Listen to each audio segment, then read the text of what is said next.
Lecture 19, Paul's Sufferings for Christ. I say again, let no man think me a fool, if otherwise, yet as a fool receive me, that I may boast myself a little. That which I speak it not after the Lord, but as it were foolishly, in this confidence of boasting. Seeing that many glory after the flesh, I will glory also.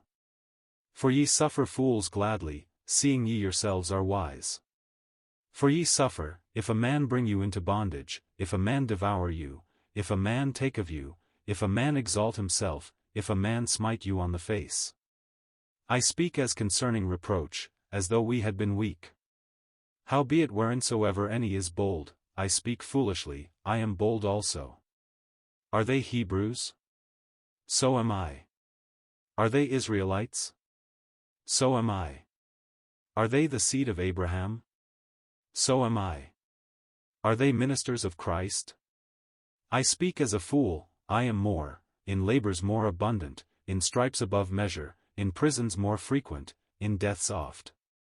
Of the Jews 5 times received I 40 stripes save one. Thrice was I beaten with rods, once was I stoned, thrice I suffered shipwreck, a night and a day I have been in the deep, in journeyings often, in perils of waters, in perils of robbers, in perils by mine own countrymen, in perils by the heathen, in perils in the city, in perils in the wilderness, in perils in the sea, in perils among false brethren, in weariness and painfulness, in watchings often, in hunger and thirst, in fastings often, in cold and nakedness. Beside those things that are without, that which cometh upon me daily, the care of all the churches. Who is weak, and I am not weak? Who is offended, and I burn not? If I must needs glory, I will glory of the things which concern mine infirmities. The God and Father of our Lord Jesus Christ, which is blessed, or evermore, knoweth that I lie not. In Damascus the governor under Aretas the king kept the city of the Damascenes with a garrison, desirous to apprehend me, and through a window in a basket was one let down by the wall, and escaped his hands. 2 Corinthians 11 verses 16 to 33. I confess to you that when I read words like these, I cannot get away from the thought that in all the nearly 50 years that I have known Christ as my Savior, and during almost all that time I have been trying to preach His Word, I have just been playing at Christianity. When I think what this dear servant of God of the first century went through for Christ, motivated by a consuming love for the Savior, I feel that I have a great deal to learn of what it means to be a true minister of the Lord Jesus. We have already noticed in the study of this letter that there were those who were very jealous of the ministry of the Apostle Paul. They would have crowded him out of the various churches had it been possible. They even ignored him in order to prejudice those who had gladly received him as the servant of the Lord. On some occasions, while not exactly stooping to evil speaking, they had endeavored to insinuate that he had no true ground for counting himself an apostle of Jesus Christ, that after all he was merely an ecclesiastical free lance and that his words should not be accepted, as those of the original 12 apostles, as really inspired of God. It was because of all this, because his own converts were being distressed and upset by such things, that he found it necessary to direct attention to the marks of his apostleship. He seeks to show that God himself has put his stamp on his ministry by permitting him to suffer for Christ's sake. Notice first his boasting. He says in verses 16 to 21, "Let no man think me a fool." That is, there were those who would imply that he was simply imagining that he had had a divine commission, that he was just a simpleton and did not know the difference between an idle dream and a heavenly vision, between the direct call of God and the moving of his own human spirit. Let no man think me a fool, I am not as simple as that, and yet he is saying, if you do, well, then receive me on that ground, and give me a chance to indulge in a little bit of foolishness in talking about myself. He was altogether at home when speaking of Christ, but when he had to speak of himself, it was most distasteful, and he considered it as mere foolishness. Yet it seemed necessary, in order to clear up this particular difficulty. That which I speak it not after the Lord. He was not speaking as though by direct command of God but foolishly, as it were, in this confidence of boasting. Others had come to these Corinthians who boasted of their lineage and of their graces and abilities and gifts, and Paul says, "Since you like to hear that kind of thing, I will give you a little of it. Ye suffer fools gladly." In other words, the man who spends time talking about himself is a fool. You have had some of that, and you seem to enjoy it, and so I am going to give you a little more of it. Seeing ye yourselves are wise. That was a bit of irony. You Corinthians are so remarkably wise that you can let some of the rest of us indulge ourselves. For ye suffer, if a man bring you into bondage, if a man devour you, if a man take of you, if a man exalt himself, if a man smite you on the face. Paul says, if you can stand that, you can stand it if I tell you a little of my personal experiences and of the Lord's dealings with me. I speak as concerning reproach, as though we had been weak. Howbeit whereinsoever any is bold, I speak foolishly, I am bold also. There were those who had a great deal to say about their credentials. He too had something to say along that line, and so he went on to tell them something about his lineage. Those who came troubling them were as a rule Jews who had made a profession of Christianity, but had never broken with the old system and come out into the full place of the new covenant. They boasted of the fact that they were real Hebrews of Abraham's seed, and Paul asks, what have they to boast of over himself? Are they Hebrews? So am I. Are they the seed of Abraham? So am I. I wonder whether this message is going into the homes of any Jewish families. I am quoting the words of an eminent Hebrew Christian of 1900 years ago, one of the most highly educated rabbis of his day, a man brought up at the feet of the Rabbi Gamaliel, noted for his sanity and sound orthodoxy. This man, Paul, once called Saul of Tarsus, was of all the Jews of his day the man who had the most bitter hatred against Christianity, but something happened to him that made him the outstanding apostle of the new doctrine of the grace of God, and he is telling us something here of what he endured for the sake of the Lord Jesus Christ. Sometimes people say that certain persons change their religion for temporal benefit. It was not a question of changing religion for Paul, but of getting to know the living Christ. And it was not for temporal benefit, for had he remained as he was he would have lived and died as one of the most honored Hebrews of his time.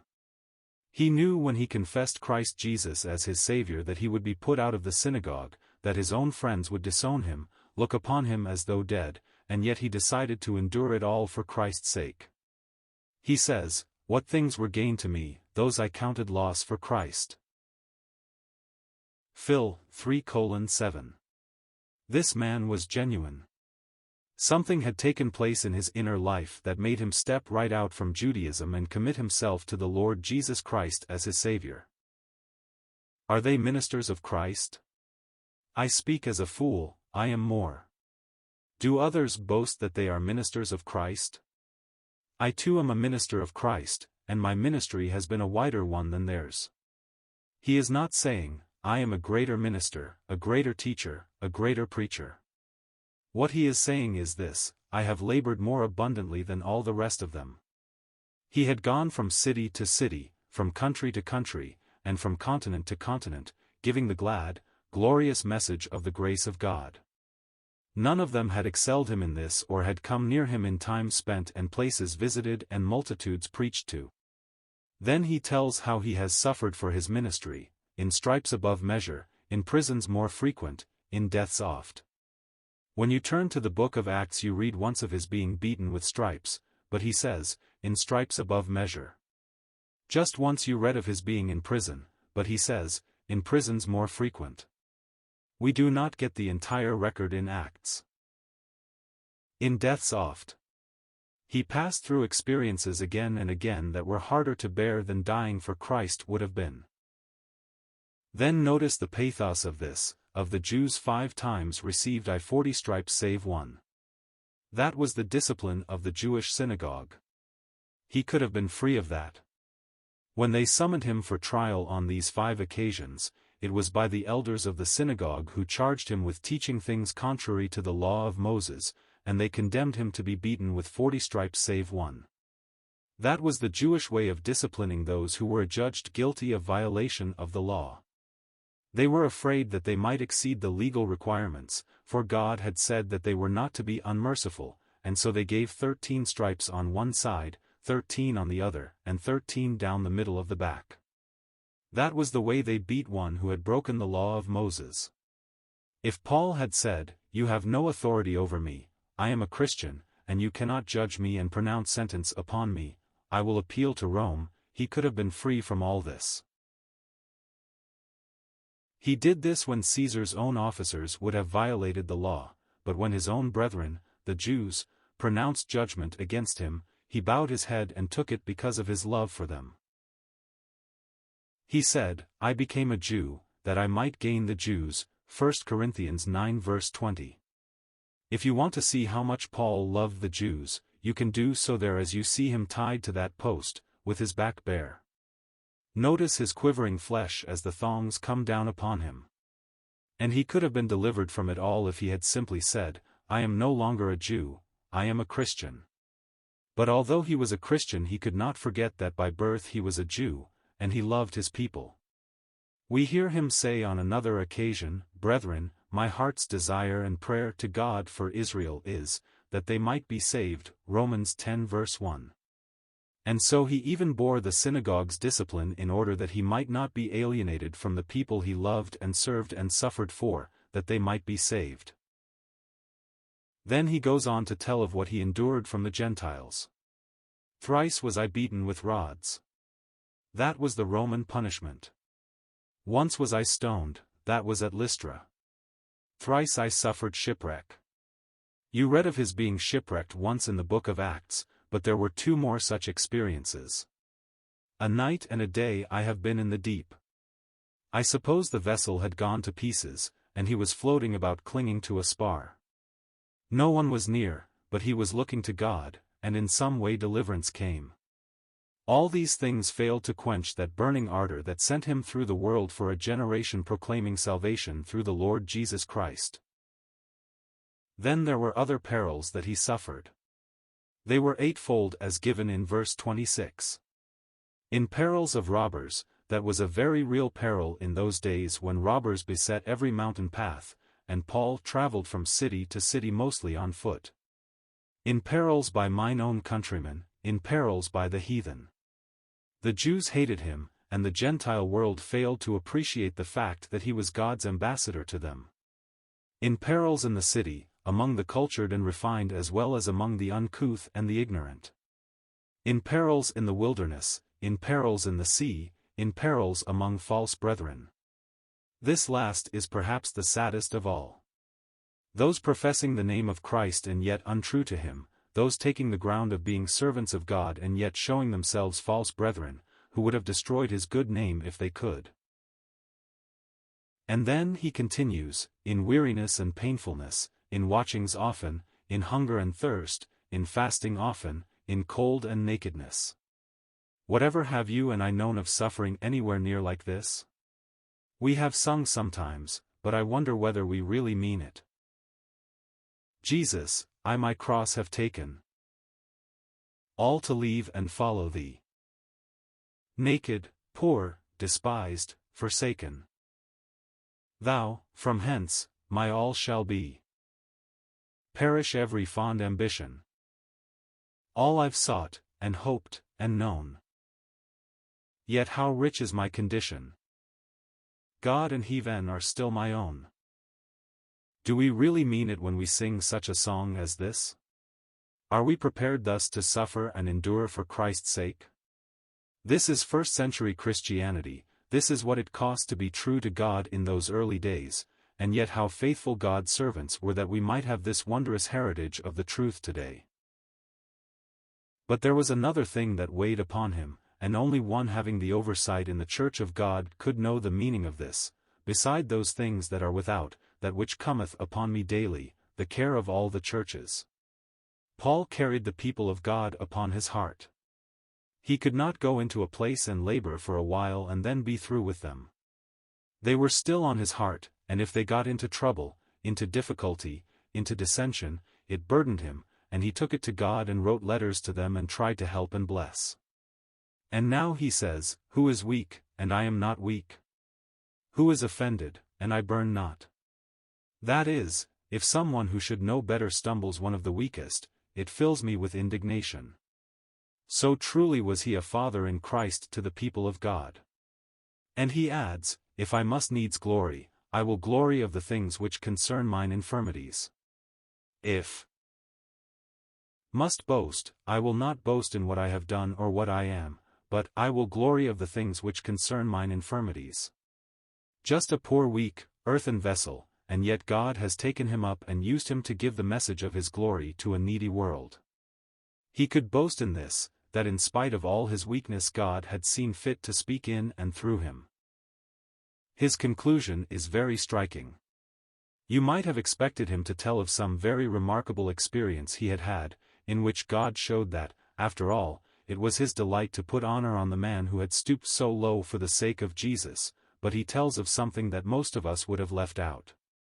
The God and Father of our Lord Jesus Christ, which is blessed for evermore, knoweth that I lie not. In Damascus the governor under Aretas the king kept the city of the Damascenes with a garrison, desirous to apprehend me, and through a window in a basket was I let down by the wall, and escaped his hands.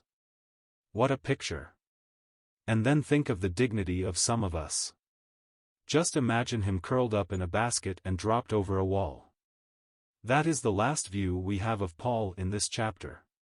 Some one passing might have looked up and said, well, dear me, is that the Reverend Dr. Paul? No, it is Paul, a servant of Jesus Christ, who counted all things but loss for that excellent name, and is ready to be put to shame, is ready to suffer, is ready to endure, in order that Christ may be manifested in him whether by life or by death. May God teach us who love the same Savior to emulate this his servant in devotedness to Christ, in glorying in infirmities. Surely our Savior deserves our best and most devoted service. Alas, and did my Savior bleed? And did my Sovereign die? Would he devote that sacred head for such a worm as I?